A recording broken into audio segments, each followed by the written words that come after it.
My name is Mara Hale, 32 years old, a warrant officer in the United States Army. I was sitting in the witness box at the Alexandria Federal Courthouse. The defense attorney, a fat, slick man, was smirking at the jury. He pointed at me. "Ladies and gentlemen," he said, his voice dripping with contempt, "my client is being accused by her, a warrant officer. Let's be blunt, she's an accountant in uniform, a mere logistics specialist who deals in inventory sheets. What qualifies a bean counter like her to allege a sophisticated conspiracy of this magnitude?" The courtroom was silent. I leaned toward the microphone, my voice as cold and precise as a scalpel. "You're right. I am a soldier, and my job is to find what people try to hide. Your client has a discrepancy of $1.2 million. But she made one mistake. She hid it inside a human being. If you've ever had someone look you in the face and tell you that you're not enough, that you're just a number, let me know where you're watching from. Go ahead and hit subscribe, because this story is for you. But to understand that moment in the courtroom, we have to go back 3 months. Back to the day my past collided with my present. It began as just another Tuesday. The morning sun cast long, sharp shadows across the manicured lawns of Fort Belvoir, Virginia. My work, however, took place far from the sunlight, deep inside the climate-controlled corridors of power. I was at the headquarters of Lieutenant General Thorne, conducting a routine logistics compliance audit. His office was exactly what you'd expect for a 3-star general. Immaculate, imposing, and smelling of expensive coffee and polished mahogany. A large oak desk stood like a fortress, flanked by the American flag and the 3-star general's standard. To me, it was just a workspace. The rank on the door didn't intimidate me. The numbers on the spreadsheets were my terrain. My eyes scanned columns of acquisition dates, serial numbers, and maintenance logs. My mind was a silent, efficient engine, cross-referencing, flagging discrepancies invisible to most. They call me the Scalpel in CID.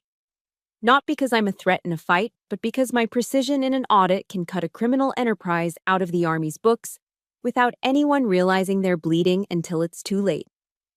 I find the waste, the fraud, the carefully concealed theft that others miss. I'd built my entire career, my entire identity, on this principle. I found safety in numbers because, unlike people, numbers never lie. People lied. Ambition corrupted. Emotions clouded judgment. But a number was pure truth. It was the only thing I'd ever been able to trust. I was finishing up, running a final check on the inventory of classified electronics. I leaned over the general's desk to verify the serial number on a hardened laptop, the low hum of the machine a steady presence in the quiet room. As I straightened up, my eyes drifted across the personal items arranged with military neatness on his desk blotter. A heavy brass challenge coin from the 101st Airborne Division sat next to an ornate pen set. And tucked just behind the coin, almost as an afterthought, was a small, sterling silver picture frame, its edges tarnished from years of being cherished. The photo inside was faded. It showed a little girl, maybe 8 years old, with a wide, gap-toothed grin that radiated pure, uncomplicated joy. She was missing one of her front teeth, and her hair was a messy halo in the bright sunshine, a sweet, anonymous face. But my mind, trained to spot the smallest detail, the single digit out of place, locked onto an imperfection. A tiny detail that made the air in my lungs feel like it had been ripped out. There, just above her chin, was a tiny, pale, crescent-shaped scar, almost invisible against her skin. The world narrowed to that single, silver frame. The quiet hum of the office electronics faded into a dull roar in my ears. The clipboard in my hand, which had felt weightless moments before, was suddenly as heavy as a concrete block. I felt the plastic creak in my tightening grip, my knuckles white. My breath hitched in my throat. I knew that scar. The memory wasn't a thought, it was a physical sensation. The summer heat on my skin, the grit of the St. Jude's orphanage yard under my worn-out sneakers, the phantom weight of that sharp-edged piece of gravel in my small hand. We were playing pirates, screaming with laughter as we charged across the dusty, sun-baked patch of dirt that served as our whole world. She was the captain, of course. She was always the captain. I was just the clumsy first mate who tripped over his own feet. I'd fallen, my hand lurching out to break my fall, the sharp rock I'd been holding scraping across her chin. I remembered the single, perfect drop of blood that welled up, her small gasp of pain, and the wave of guilt that had washed over me. Maria, my only friend. The name echoed in the silent chambers of my heart, a place I hadn't visited in 20 years. The carefully constructed walls of Warrant Officer Hale, the scalpel, crumbled into dust. All that was left was Mara, the orphan from St. Jude's. "Sir," the word escaped my lips as a ragged whisper, a complete breach of my own rigid military bearing. I couldn't look away from the picture.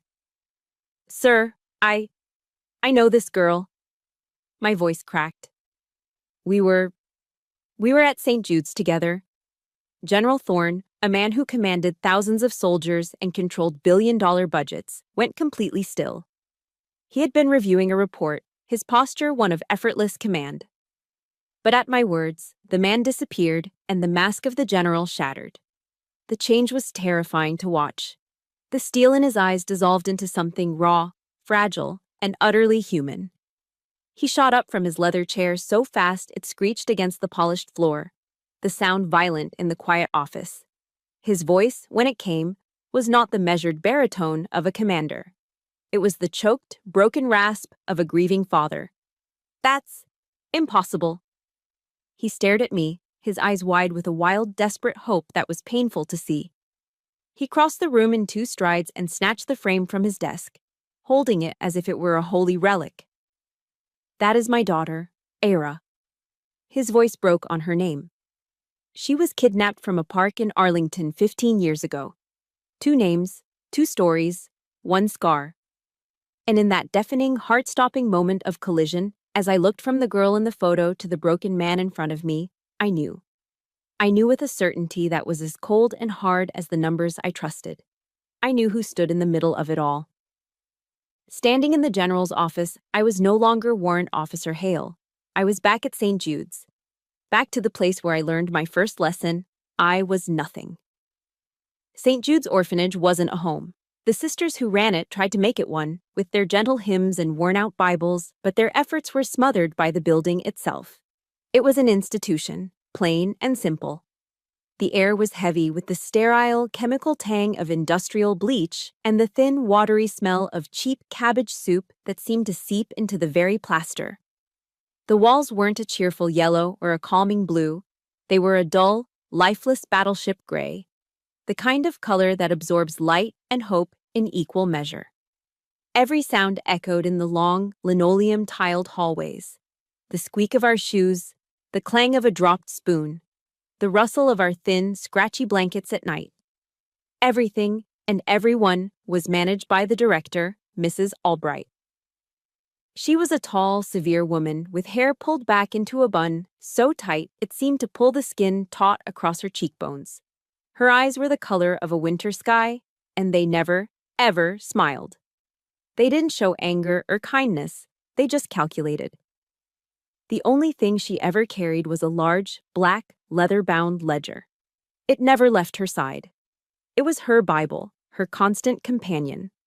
And within its pages, we weren't children with dreams and fears. We were assets.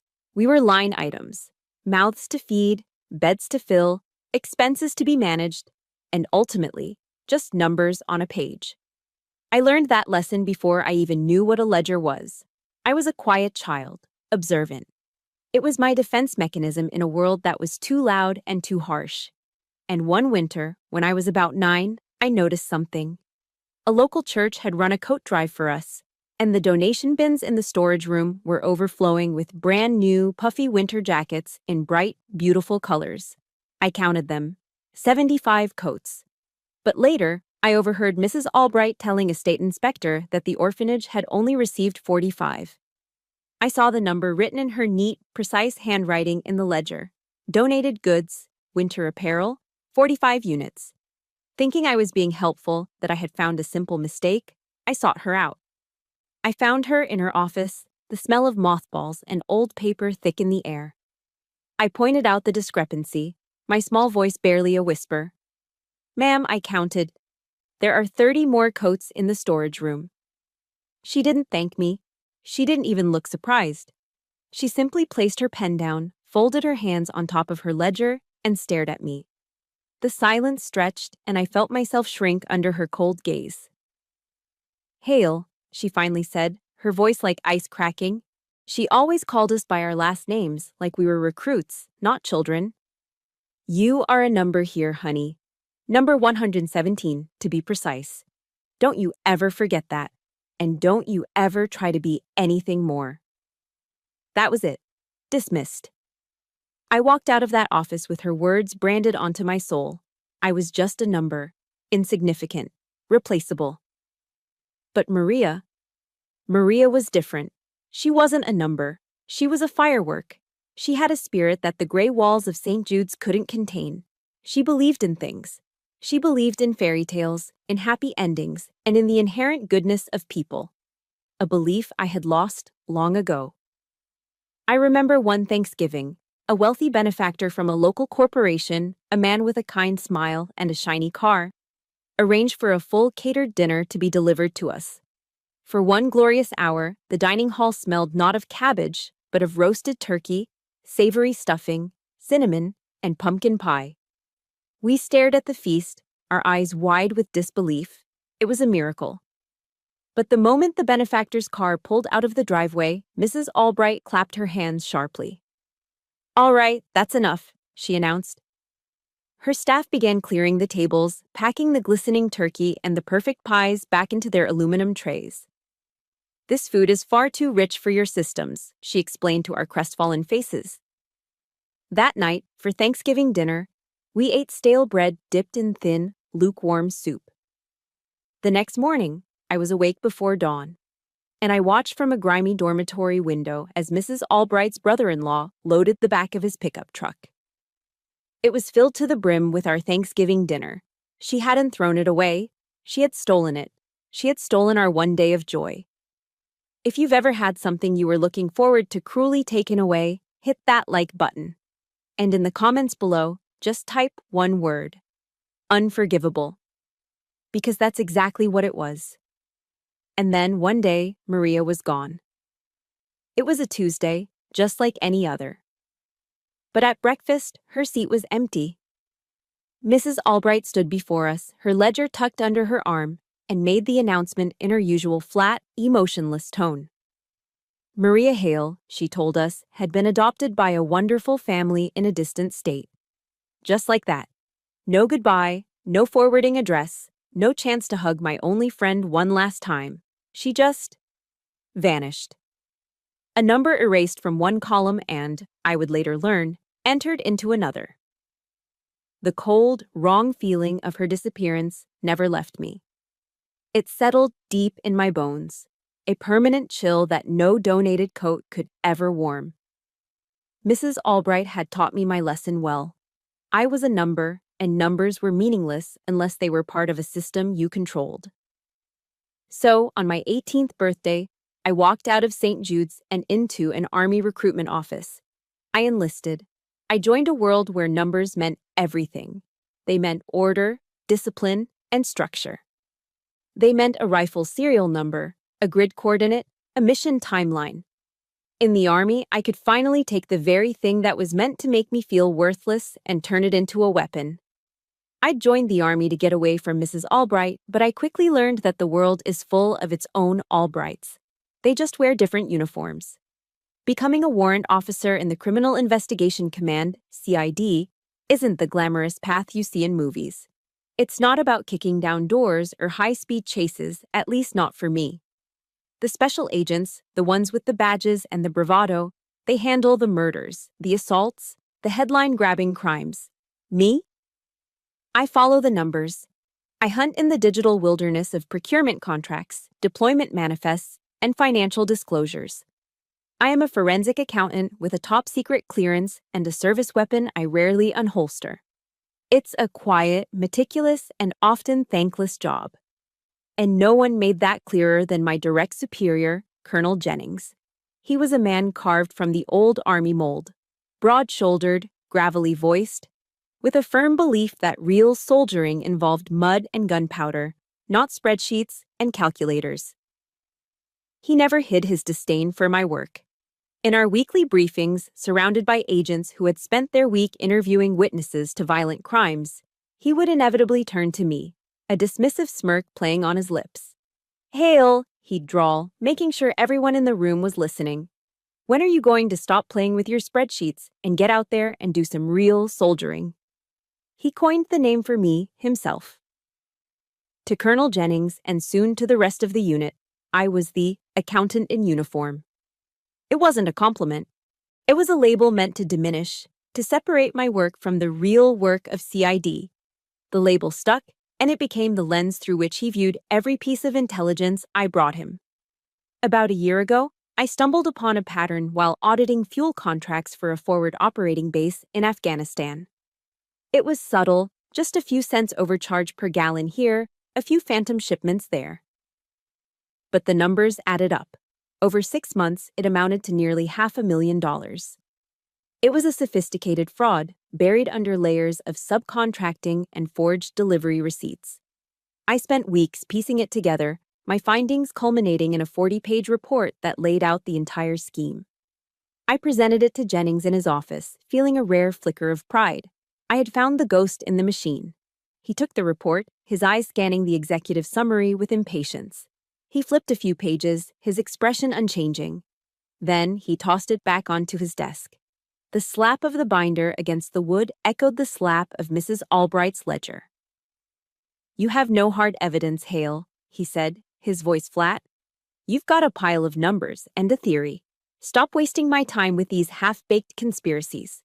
He leaned forward, his eyes narrowing. "You're a logistics specialist. Stick to logistics." An order. A dismissal. The ghost of Mrs. Albright's voice echoed in my ears. "Don't you ever try to be anything more." He wouldn't authorize the manpower for a full investigation. He said we had real cases to worry about. So I did it myself. My days were for the work Jennings assigned me. My nights were for the fuel case. While the other agents were at home with their families, I was alone in our sterile, fluorescent-lit office. The only sounds were the hum of my computer and the occasional rattle of the HVAC system kicking in. I subsisted on stale coffee from the break room pot and protein bars I kept in my desk drawer. Night after night, I sat there, my eyes burning from staring at the screen, meticulously cross-referencing shipping manifests from the port in Karachi with fuel invoices from Bagram. It was a lonely, exhausting battle, fought with nothing but data and my own stubborn refusal to be wrong. And I wasn't. After 3 weeks of sleepless nights, I found it. The undeniable proof. A digital signature on a falsified delivery confirmation that traced back to a shell corporation owned by the brother of the on-site contracting officer. It was the smoking gun. I proved the case. I saved the Army $500,000. But there was no commendation. There was no apology from Jennings. He simply took my completed file, put his own name on the final report to the Inspector General, and accepted the credit during a command briefing. That was my life in the unit. A constant, silent struggle to prove my worth. A relentless fight to be seen as more than just a number cruncher. I was fighting alone, surrounded by soldiers who were supposed to be my brothers and sisters in arms.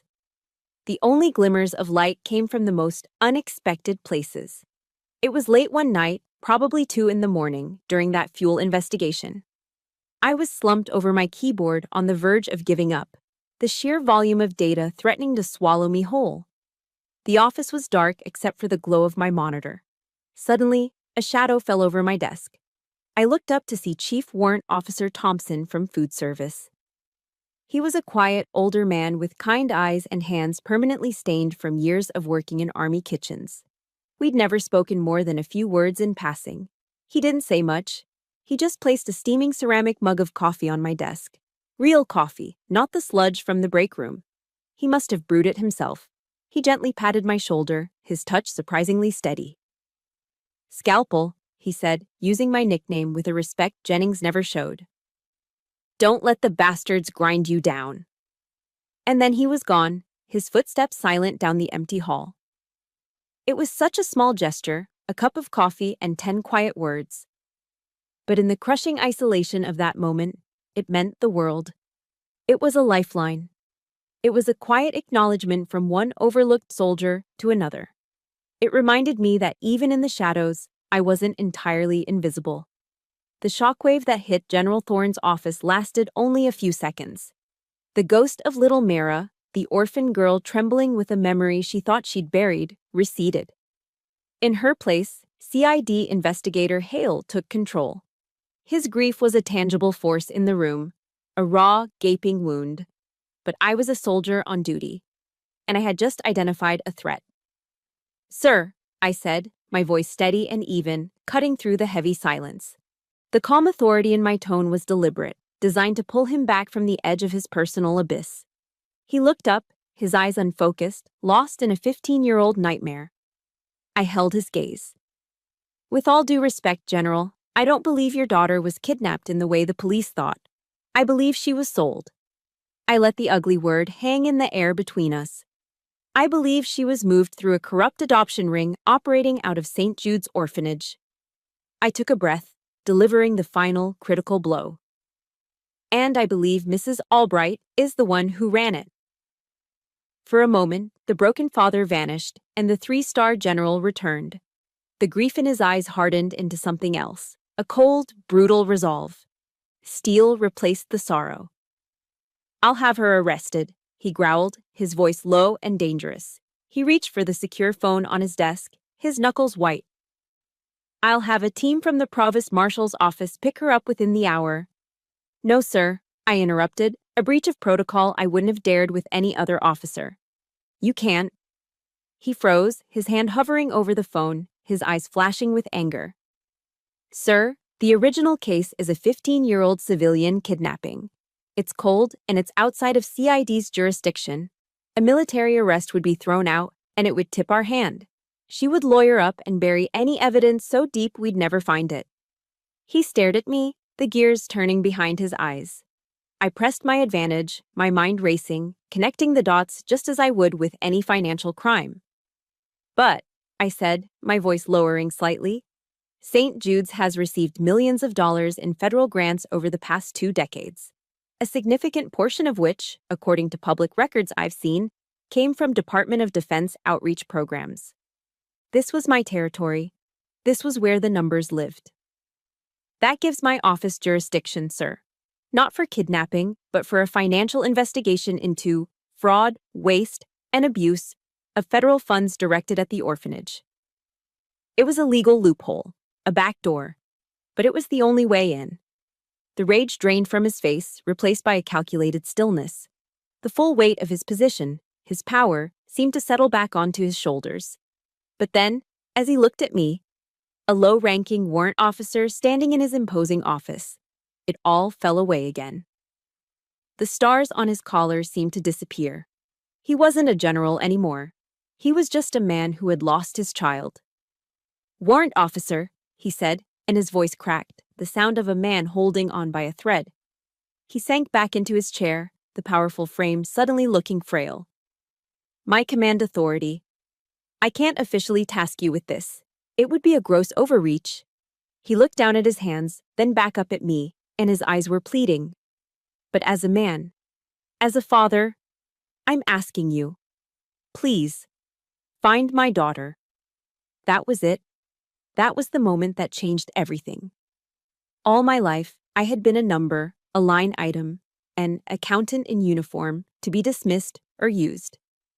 Mrs. Albright, Colonel Jennings, they saw me as a function, a tool.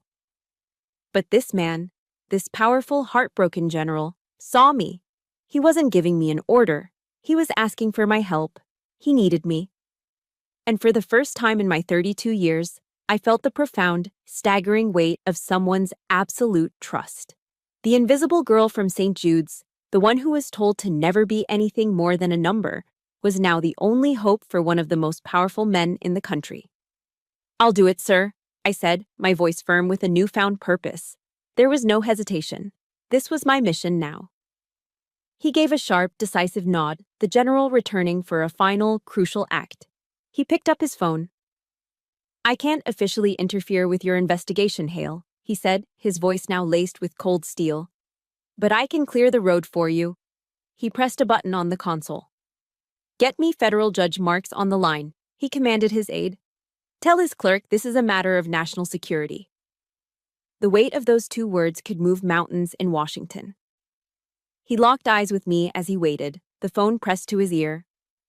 You'll have 20 years of St. Jude's unredacted financial records on your desk by 800 tomorrow.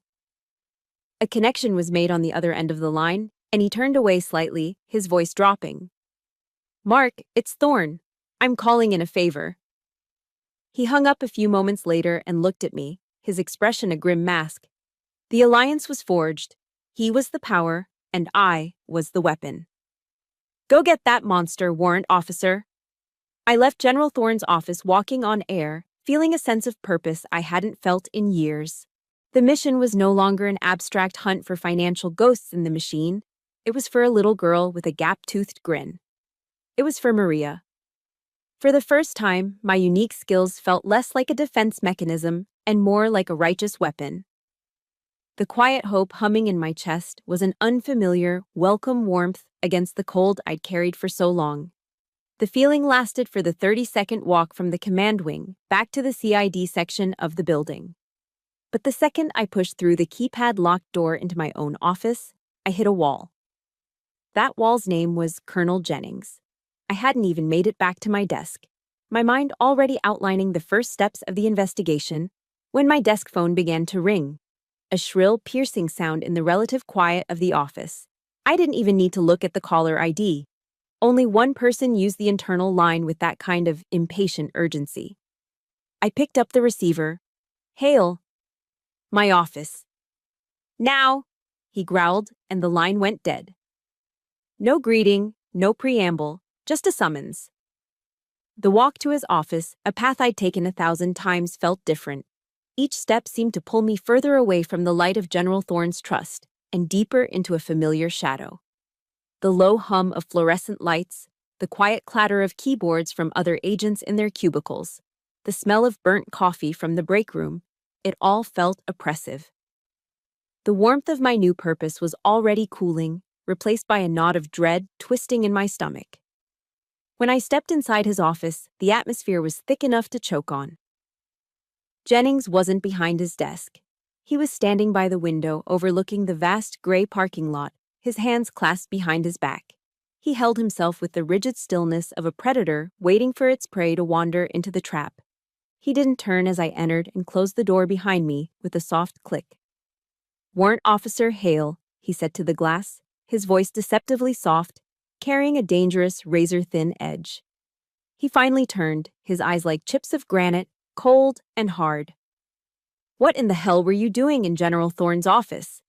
The question hit me with the force of a physical blow. The meeting had ended less than 20 minutes ago. My mind, trained to analyze data flow, went into overdrive. The speed was impossible. A meeting at that level, on such a sensitive topic.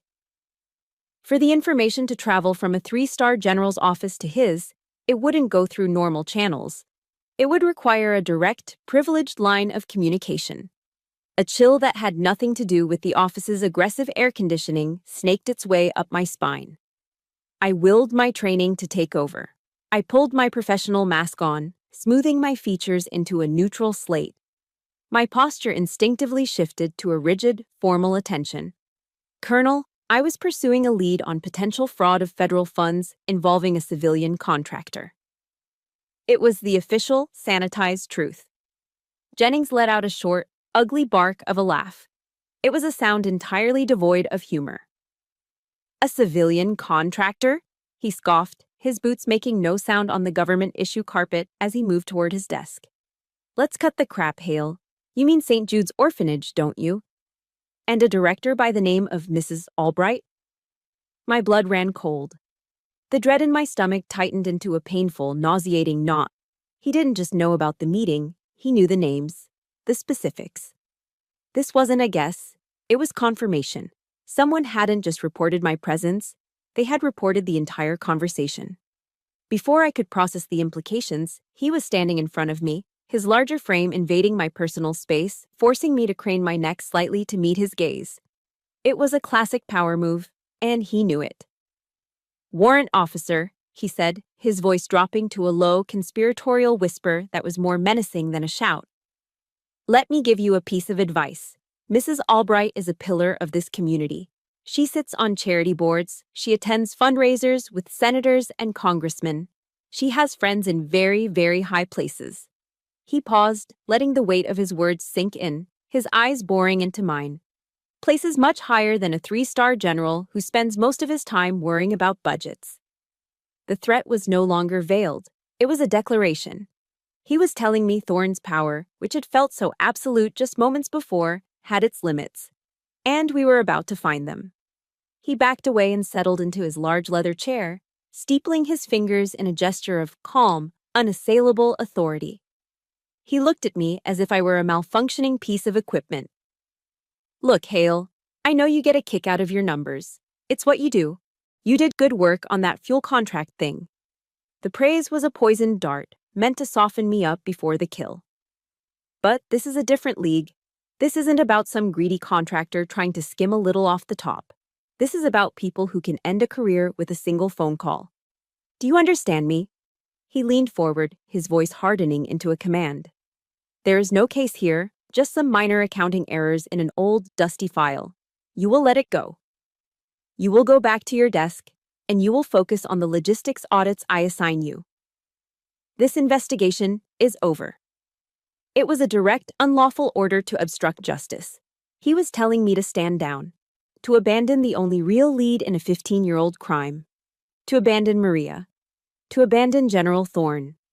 The hope that had filled me in the general's office felt like it was hemorrhaging out of me, draining onto the worn carpet of Jennings's office, leaving behind nothing but a familiar, hollow rage. I locked my knees, my body a rigid column of defiance on the inside, but a statue of obedience on the outside. My training warred with my conscience. My voice, when it came out, was flat, robotic, betraying none of the fury screaming inside my skull. "Yes, Colonel." "Good," he said, leaning back in his chair, the picture of a man satisfied with his own power. "Dismissed." I executed a crisp about-face and walked out of the office, my back straight, my steps measured and even. I didn't let myself breathe until the door clicked shut behind me. I stood in the hallway for a second, the cold professionalism I had worn like armor cracking under the pressure of a glacial rage. He wasn't just dismissing me. He wasn't just covering his own backside. He was actively protecting her. The speed, the specific names, the direct order to drop it all pointed to one terrifying conclusion. The system wasn't just broken, it was rotted from the inside. It was complicit. And as I walked back to my desk, the truth settled in, cold and hard as a tombstone. Mrs. Albright didn't just have a brother-in-law on her payroll, she had a full-bird colonel in her pocket, and I had just made an enemy of them both. I went back to my desk feeling utterly isolated. The rage from Jennings's office cooled into a familiar, heavy resignation. I followed the order. I opened my case management software, typed in the file number for the St. Jude's inquiry, and formally marked it as closed, unfounded. The click of the mouse felt like a betrayal. For one full day, I tried to believe I was wrong. I immersed myself in a mind-numbing audit of vehicle maintenance logs, forcing the image of Maria's face out of my head. I told myself Jennings was right, that it was just a coincidence, a ghost from the past that I needed to let go of. I tried to bury it. I tried to be a good soldier, until the email arrived. It came at exactly 1700 hours, 5 o'clock, the official end of the duty day. The timing was deliberate, a final power play before the weekend. An email notification popped up on my screen. The sender was Colonel Jennings. The subject line read, "Tasking adjustment, immediate." What caught my eye and made a cold pit form in my stomach was the recipient list. He had CC'd the entire CID unit, every agent, every analyst, every administrative clerk. This wasn't an order, this was a public statement. My fingers trembled slightly as I opened it. The text was brief, written in the cold, impersonal language of military bureaucracy. Effective immediately, Due to operational requirements, Warrant Officer Hale is temporarily reassigned to the National Training Center, Fort Irwin, California. Her mission will be to assist the Base G4 in a full-scale frontline warehouse inventory reconciliation. Her duties will include the physical verification and logging of all on-hand assets. Fort Irwin, the Army's premier training ground, located in the desolate heart of the Mojave Desert, a sprawling expanse of sand and rock where summer temperatures soared past 120 degrees. It was a place you sent units to prepare for war, not a forensic accountant to count crates of meals ready to eat. This wasn't a reassignment. It was an exile, a public shaming disguised as a duty. He was sending me to the middle of nowhere to count beans, making sure everyone knew I'd been put back in my place. My eyes scanned down the email, past the official signature block, and then I saw it. Tucked at the very bottom, visible only to me, not the CC list, a single, final line. I told you to stick to logistics. You're just a number, Hale, and your number just got called. The air left my lungs. The world went silent. You're just a number, honey. Number 117. Don't you ever try to be anything more. The voice of Mrs. Albright, cold and cruel from 20 years ago, merged seamlessly with Jennings's words on the screen. It was the same voice, the same message, the same casual, brutal dismissal of my entire existence. This was more than an insult. It was a psychological strike aimed with surgical precision at the oldest, deepest wound I had. He had found the broken piece of my soul and was grinding his heel into it. I just sat there, my hand frozen on the mouse, staring at the words. A tremor started in my fingers and spread through my entire body. It wasn't a shiver of fear. It was a seismic wave of pure, unadulterated rage. A rage so profound it burned away the resignation, the fatigue, the lifelong habit of quiet obedience. He was right. To him, to Albright, to all of them, I was just a number. An entry in a ledger. A cog in a machine to be moved or discarded at will. But he forgot one thing about the numbers I worked with. They were permanent. They left a trail. They held the truth, even when no one was looking for it. My gaze drifted to the secure STU-3 telephone on my desk. My direct line to allies in high places. One call to General Thorne would end this. He could crush Jennings, reverse the order, and protect me. But as I looked at the phone, a new, hard certainty formed in my heart. No, this wasn't Thorne's fight. This was mine. My whole life had been a battle fought in the shadows, a silent war against the ghosts of St. Jude's. This was the front line. My eyes fell on my go bag, a standard olive drab military pack resting by my desk. Tucked away in a side pocket, buried beneath spare batteries and a first aid kit, was a small pocket-sized Gideon's Bible with a worn blue cover. It was the only thing I had taken with me when I left the orphanage, not for any deep religious conviction, but because it was the only possession that was truly mine. If you believe that there comes a point where you have to stop taking it and start fighting back, hit that like button. And comment below with a simple, enough. Because that's the word that was screaming in my soul. My hands were steady now. I pulled the small book out. Its pages were soft and fragile from age. I opened it to a page I knew by heart, a passage the nuns at St. Jude's had made us memorize in the dusty, sunlit chapel. A single verse was underlined in faint pencil, a mark I had made as a lonely, hopeful child. John 8:32. And you will know the truth, and the truth will set you free. Free.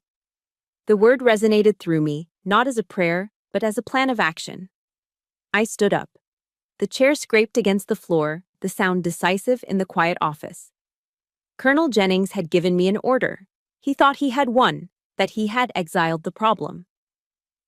But he didn't know that General Thorne's favor hadn't been a verbal promise. It had been an electronic transfer of data. 20 years of St. Jude's financial records weren't sitting on a CID server that Jennings could control. They were waiting for me, encrypted and secure, inside a SCIF. A sensitive compartmented information facility that his authority couldn't touch. Jennings could send my body to the desert, but he couldn't stop what he had just started. He thought he was closing a file. He had just declared a war. I ignored the reassignment order. My flight to California wasn't for another 36 hours. Jennings had made a mistake. He'd given me a timeline, and in my world, a timeline is a window of opportunity. That night, instead of packing my desert gear, I drove my unremarkable civilian sedan to a secure, nondescript government building in Arlington, the kind of place that blends seamlessly into the corporate landscape of Northern Virginia. There were no signs, no flags, just a discreet keypad and a biometric scanner. I badged into the SCF at 2100 hours. This was my operation now. A sensitive compartmented information facility is a sterile, windowless box designed for one purpose: to keep secrets in. The moment the heavy, vault-like door hissed shut behind me, the outside world ceased to exist. There was no sound except for the low, constant hum of server fans and the whisper of the recycled air cycling through the vents. The air tasted metallic and cold. General Thorne had arranged my access. Inside, it was just me, two massive, high-resolution computer monitors, a secure terminal, and the digital ghost of 20 years of St. Jude's financial life. The rage that had propelled me here cooled into a laser-focused concentration. This wasn't an office. It was a battlefield. The rows and columns of the spreadsheets were the terrain. The bank statements, wire transfers, and tax filings were the enemy positions. My keyboard was my weapon. For hours, I worked in a state of pure, methodical flow. My fingers flew across the keys, running queries, cross-referencing datasets, building a financial map of Mrs. Albright's empire. I wasn't looking for a single, glaring piece of evidence, a smoking gun. Amateurs look for smoking guns. Professionals look for patterns, a signature. A recurring methodology of crime that becomes as unique as a fingerprint. I started with the adoption records, focusing on the year Maria disappeared. I cross-referenced the dates of each child's departure with St. Jude's donation logs. On the surface, everything looked clean. A child would be adopted, and within a few weeks, a large anonymous donation would appear in the orphanage's accounts. It was plausible. Grateful adoptive parents showing their appreciation. But it was too consistent, too perfect. At 02:30 hours, fueled by lukewarm coffee from a thermos, I found it, Maria's file. The official record showed she was adopted by a loving couple from Ohio. But the corresponding donation, the one that arrived 2 weeks after she left, wasn't from a couple in Ohio. The wire transfer, for exactly $75,000, originated from a holding company I'd never heard of, Viridian Assets, LLC. A quick search showed Viridian Assets was registered in the Cayman Islands, a notorious haven for hiding money. No loving couple from the Midwest sends a donation through an offshore shell corporation. This was the first thread. I pulled. The $75,000 was the key. It was a clean, round number. Too clean. I switched to the IRS database, pulling up St. Jude's publicly available Form 990s, the annual tax filings required for nonprofit organizations. I scrolled through the revenue section for the year Maria was taken, and there it was. Listed under charitable contributions was a single, anonymous donation of $75,000.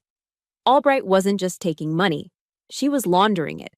She was using the tax-exempt status of a charity to wash dirty funds, disguising payments for children as philanthropic gifts. She had turned a human being into a tax write-off. My heart was pounding now, a steady rhythmic drum against my ribs. This was her signature. The offshore company was the weapon. The Form 990 was the concealment. I started a new search, looking for that exact pattern across all 20 years of data. How many other adoptions were followed by large, round-numbered donations from other anonymous shell corporations? The results populated the screen. 12. Over 2 decades, 12 children had been adopted under the same financial signature, each one a ghost, their true price hidden in plain sight. The final piece of the puzzle was Viridian Assets. Who owned it? It took another hour of digging through complex international business registries, peeling back layers of corporate ownership like an onion. The Cayman Islands Company was owned by a parent corporation in Delaware, another state known for its corporate secrecy. But Delaware law requires at least one officer to be publicly listed. I ran the search. The name that appeared on my screen made the breath catch in my throat. The sole registered agent of the parent company was a man named Martin G. Albright, Mrs. Albright's brother-in-law, the same man I had seen loading our stolen Thanksgiving dinner into the back of his pickup truck all those years ago.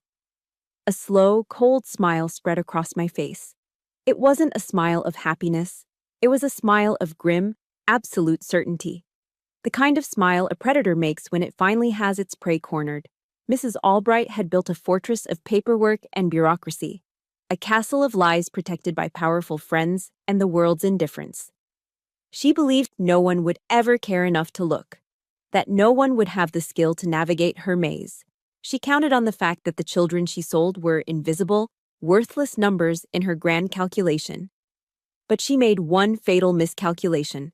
She never imagined that one of those numbers would grow up, join the United States Army, and become a specialist at the one thing that could bring her entire world crashing down. She never planned on me. My evidence, meticulously extracted from the digital ether of the SIF, was ironclad.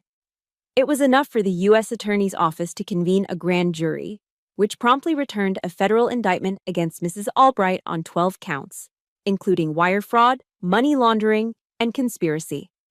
My follow-up report on Colonel Jennings's deliberate obstruction of a federal investigation led to his quiet, unceremonious removal from command pending a court-martial. The system, when forced into the light, had begun to work.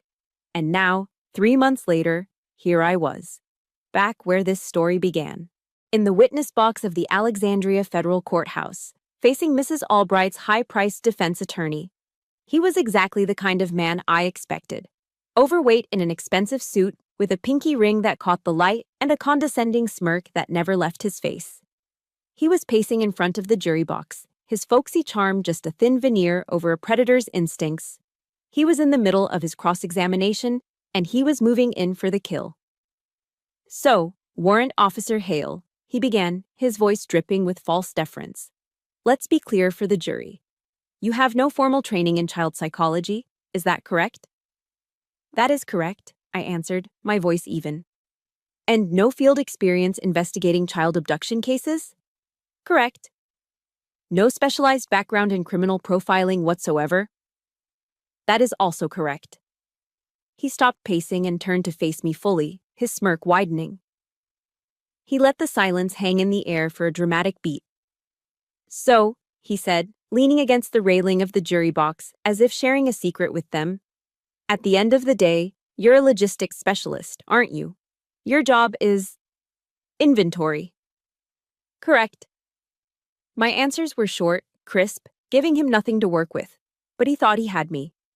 He turned his back on me and addressed the jury directly, his arms spread wide in a gesture of shared disbelief. "Ladies and gentlemen, the government's entire case rests on the testimony of this witness, a woman who admits she knows nothing about the crimes my client is accused of. A career bean counter." He laughed, a short, dismissive bark, and the word hung in the air like a poisoned dart. That was the moment. The word he thought was his weapon, the insult Jennings had used, the label Albright had branded me with. It was the key. "Counselor," I said, my voice cutting through the courtroom, clear and sharp. It wasn't loud, but it commanded attention. The attorney froze, surprised that I had interrupted his performance. He turned slowly, his smirk faltering for the first time.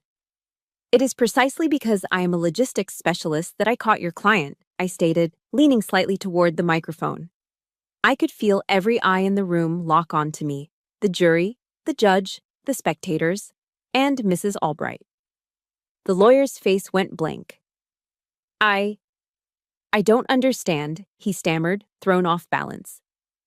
"Let me explain it for you," I said, my voice as cold and precise as a scalpel. Logistics, in its simplest form, is the science of moving an asset from point A to point B and concealing the trail. It's what I was trained by the U.S. Army to detect. Mrs. Albright was running a logistical operation. She moved her assets, in this case, vulnerable children, from point A, St. Jude's Orphanage, to point B, wealthy, desperate families. I paused, letting the jury absorb the horrifying substitution. And like any good logistician, she worked hard to cover her tracks. She used a series of offshore shell corporations to disguise the payments, laundering what you would call adoption fees into what she called anonymous charitable donations on her federal tax forms. I turned my gaze from the stunned lawyer and looked directly at the 12 men and women in the jury box. I spoke to them not as a soldier or a witness, but as someone telling a simple, terrible truth. But Mrs. Albright did more than just sell children. She erased them. In the military, we have a term for an asset that has been destroyed or lost, accounted for. That's what she did. She took a little girl named Maria, my friend, and turned her into a new asset named Ara. Then she helped stage a fake kidnapping to permanently sever the paper trail, to make the original asset impossible to trace. My voice dropped, becoming heavy with the weight of the accusation. She turned human beings into unaccounted for numbers. Finally, I turned my head and looked, for the first time, directly at the defendant's table. I locked eyes with the woman in the sensible gray suit, the woman with the tightly pinned hair who had haunted my entire life. But she made a mistake, I said, my voice ringing with absolute finality. She couldn't sever the bank trail. She couldn't erase the wire transfers. She couldn't delete the numbers. And my job, my only job, is to find the numbers. That's when she broke. Mrs. Albright, who had sat with cold, silent composure for the entire trial, finally shattered. The mask of the respected community pillar disintegrated, revealing the monster underneath. She surged to her feet, her chair scraping violently against the floor. Her face was a mask of crimson rage, her perfectly manicured hands shaking.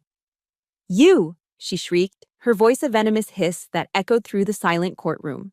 She pointed a trembling finger at me. "You. You were always a worthless, meddling little brat. You were nothing then, and you're nothing now. You're just a number." The judge's gavel crashed down. "Order! Order in the court! Madam, you will control yourself." But it was too late. The jury had seen, everyone had seen. In front of God and a federal court, she hadn't just confessed to her crime. She had confessed to my wound. She had validated a lifetime of pain, and in doing so, she had just signed her own conviction. Mrs. Albright's shriek was still echoing in the silent courtroom when the jury filed back in. Her outburst had sealed her fate more effectively than any closing argument could have. They hadn't even needed 3 hours.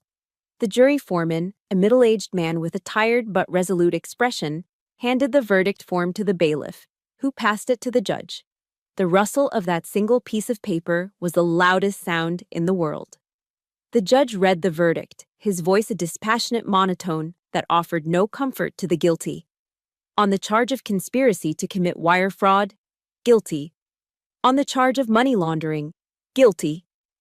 On and on it went. 12 counts in total. 12 final, unassailable numbers.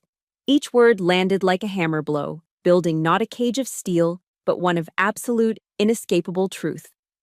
I watched, my face a carefully composed mask of professional neutrality, as 2 U.S. Marshals moved behind Mrs. Albright. The quiet click of the handcuffs locking around her wrists was the final punctuation mark on a life built on lies. The woman who had made me a number, who had reduced countless children to entries in her black leather ledger, was now becoming a number herself. Federal inmate number 77291. She would be an asset to be managed, a mouth to feed, a bed to fill.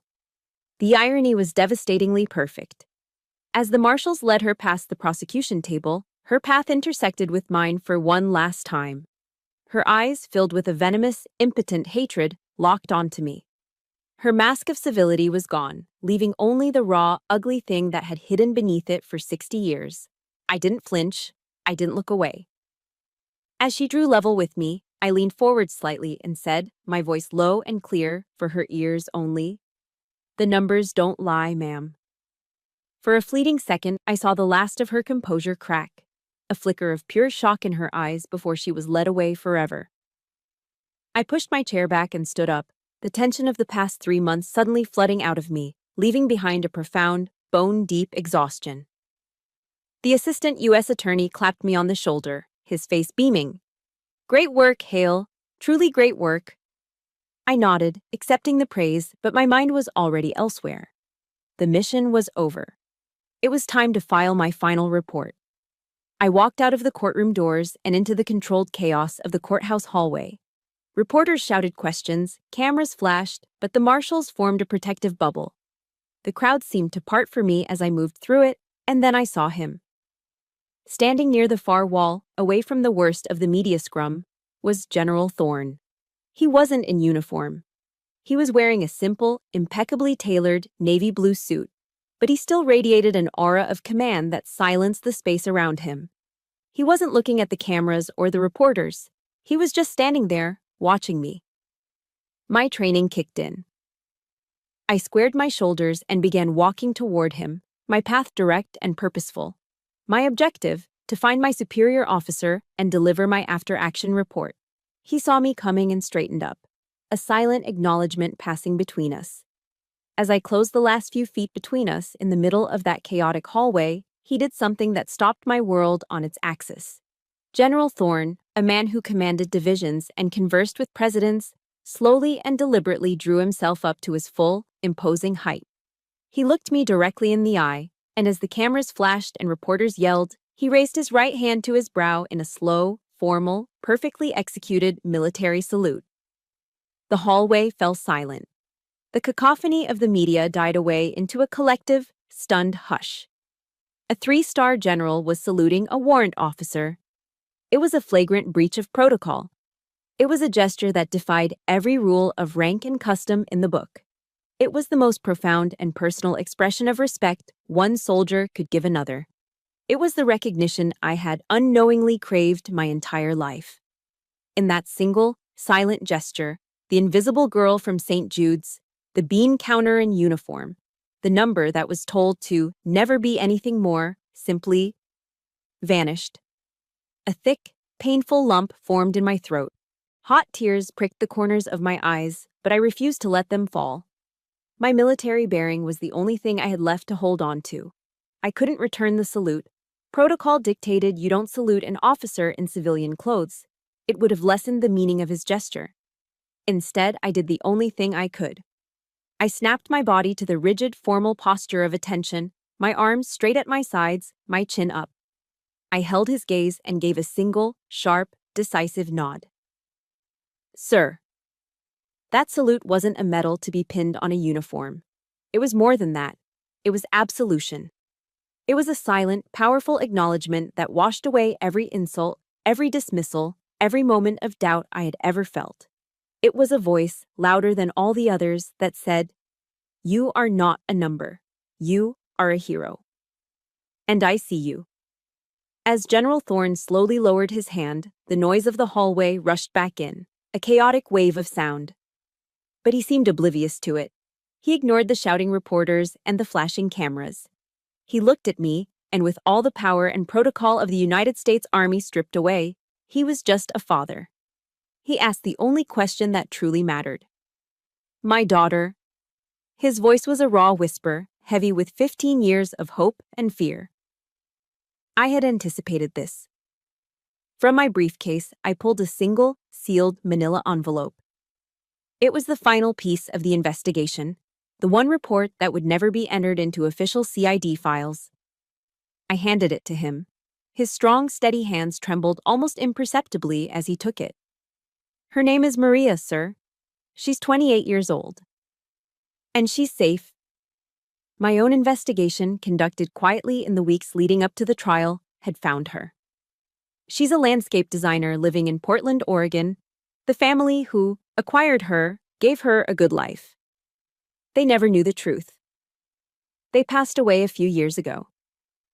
I watched as he processed the information, his eyes scanning my face, searching for the details my words left out. I've made contact through a third party, sir, I added gently. She knows you're looking for her. She knows the truth about who she is. I paused, choosing my next words carefully. She's scared, sir, and confused. Her entire life has been turned upside down, but she's ready. A single tear escaped his eye and traced a path down his weathered cheek. He didn't bother to wipe it away. The formidable 3-star general was gone, replaced by a man whose lost child had just been found. He clutched the envelope to his chest as if it were the most precious thing in the world. "Thank you, Warrant Officer Hale," he said, his voice thick with emotion. "Thank you for bringing my daughter home." 1 year later, I was standing in a different office. This one was mine. It was on the E-ring of the Pentagon, with a view overlooking the city of Washington, D.C. After the Albright case, General Thorne had used his considerable influence. The Department of Defense realized that the complex web of shell corporations and financial loopholes that Albright had used to traffic children could also be used by terrorists and foreign agents to move money. My niche skill set was suddenly in very high demand. I was now the director of a new, multi-agency unit, the Advanced Threat Logistics Analysis Service, or Task Force Atlas. Our mission was to use the data mining methodologies I had perfected to proactively hunt for human trafficking and terror financing networks that exploited federal and military welfare systems. We didn't react to crimes anymore, we predicted them. We followed the numbers to find the monsters before they could create more victims. The accountant in uniform was now commanding a team of the brightest financial analysts and data scientists from the NSA, FBI, and Treasury Department. My real family was now the team of brilliant, dedicated people I had handpicked, a group who saw the numbers not as boring data, but as the silent screams of the vulnerable. My eyes drifted across my clean, organized desk. It was a landscape of my new life. There was the official challenge coin from the director of CID, given to me in a surprisingly humble ceremony. There were photos of my team.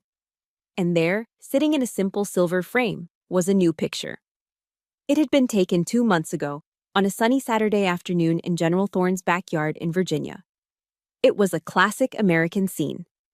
Thorne, looking relaxed and happier than I'd ever seen him in a faded polo shirt and jeans, had his arm draped around Maria. Her smile was still as bright as it was in the old photo, but now it was deeper, more knowing. And standing next to them, smiling awkwardly and holding a spatula over a smoking grill full of burgers, was me. It wasn't a fairy tale ending. It was a beginning. Maria and her father were navigating the strange, complicated path of becoming family after a lifetime apart. There were decades of lost time that could never be recovered. But they were trying. And I was there. No longer an outsider, no longer just a number, but a part of their new, fragile, beautiful reality.